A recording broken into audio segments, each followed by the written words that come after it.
Good evening, students. Today we are starting our last chapter of economics, chapter 4, Globalization and the Indian economy. So, students, in this chapter we will study about the globalization of business and how it affect our economy, Indian economy. So, the integration of countries and the economies through foreign trade and investment. This is called globalization. The integration of countries and their economies when they come together for trading purpose to improve their trades and investments. This is called globalization. In recent times our markets have been transformed very much. Changes, uh, we will see more changes nowadays in our markets. Today we have a wide choice of goods and services available for us through internet shopping, and in our shops also we have so many choices. We have so many products and several types of services we are gaining these days. So the main is multinational companies.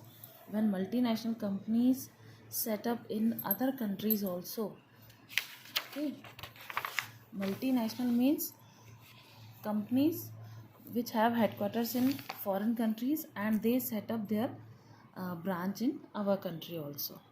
That is called multinational companies. So the early phase of globalization involved export of raw materials from colonial countries like India and import of finished goods from the industrially developed countries of Europe and USA.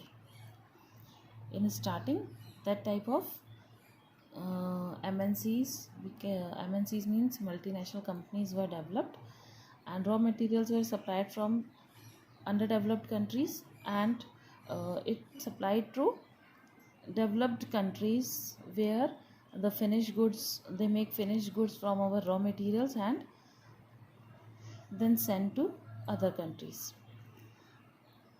These MNCs operate in many countries of the world. They set up their offices and factories where they can get cheap labor and other facilities. In history also, we read this chapter. We had completed this chapter, and same points are coming in this chapter also. This helps to them to keep the cost of production low and thereby earn greater profits. So MNCs plays a major role in the globalization process. Foreign investment and trade continues to rise. This has led to substantial trade in goods and services and a greater integration of production and markets across countries, because they get raw material through from underdeveloped countries, and they get their raw material at cheaper rates. In this way the cost of production will also low. Interlinking production across countries. I come to the point, interlinking production across countries. MNC set up production centers in countries where factors of production like raw material, skilled labor, etc. are assured at cheaper rates. They therefore spread production across the globe by using local companies for supplies, by competing with the local companies or buying them. Some modes that interlinking production across countries are, what are their main sources? Foreign direct investment. Direct foreign investment through setting up of factories or offices in the foreign country.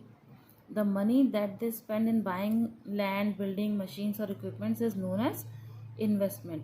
Whatever the assets they buy in other country, these are known as investments, and it is made by MNC. It is known as foreign direct investment. When other countries companies invest their money in our country, it is known as foreign investment.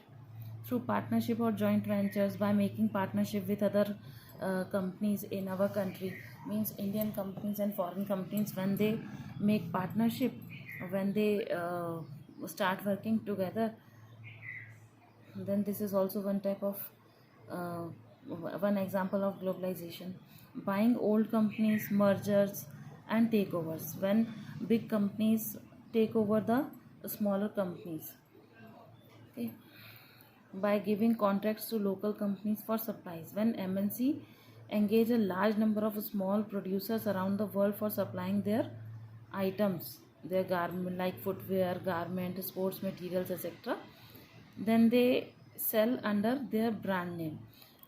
They have to sell the all the goods under their brand name. They determine the price and quality and delivery for distant producers.